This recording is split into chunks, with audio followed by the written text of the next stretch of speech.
خبیب بن عبد الرحمن نے حفص بن عاصم سے بیان کیا، ان سے ابو ہریرہ رضی اللہ تعالی عنہ نے کہ نبی کریم صلی اللہ علیہ وسلم نے فرمایا، 7 قسم کے آدمیوں کو اللہ تعالیٰ اپنے عرش کے سائے میں رکھے گا جس دن اس کے سوا اور کوئی سایہ نہ ہوگا۔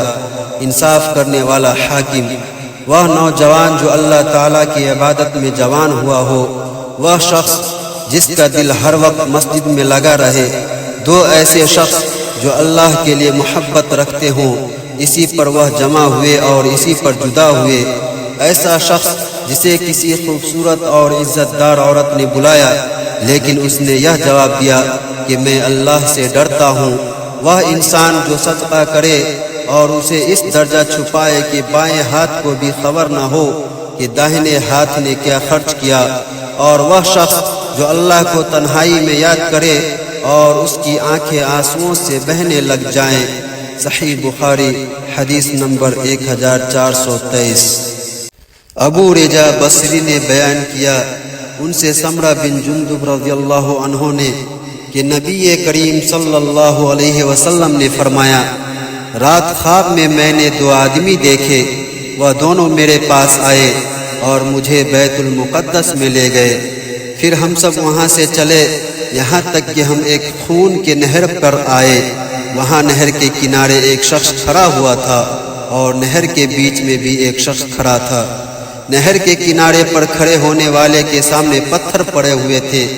بیچ نہر والا آدمی آتا اور جو ہی وہ چاہتا کہ باہر نکل جائیں، فوراً ہی باہر والا شخص اس کے منہ پر پتھر کھینچ کر مارتا، جو اسے وہیں لوٹا دیتا تھا جہاں وہ پہلے تھا۔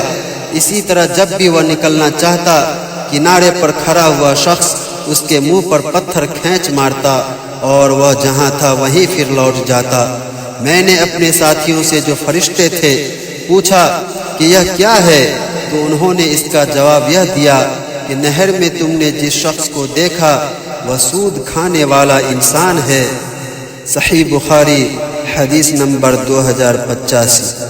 جریر نے بیان کیا، ان سے عامش نے، ان سے ابو صالح نے اور ان سے ابو ہریرہ رضی اللہ تعالی عنہ نے بیان کیا کہ رسول اللہ صلی اللہ علیہ وسلم نے فرمایا، جماعت کے ساتھ کسی کی نماز بازار میں یا اپنے گھر میں نماز پڑھنے سے درجوں میں کچھ اوپر 20 درجے زیادہ فضیلت رکھتی ہے، کیونکہ جب ایک شخص اچھی طرح وضو کرتا ہے پھر مسجد میں صرف نماز کے ارادہ سے آتا ہے، نماز کے سوا اور کوئی چیز اسے لے جانے کا باعث نہیں بنتی، تو جو بھی قدم وہ اٹھاتا ہے اس سے 1 درجہ اس کا بلند ہوتا ہے، یا اس کی وجہ سے 1 گناہ اس کا معاف ہوتا ہے۔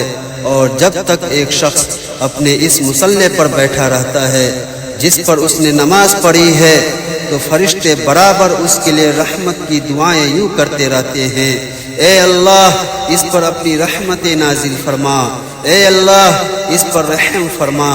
یہ اس وقت تک ہوتا رہتا ہے جب تک وہ وضو توڑ کر فرشتوں کو تکلیف نہ پہنچائے۔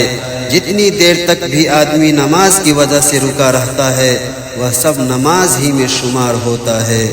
صحیح بخاری حدیث نمبر 2119۔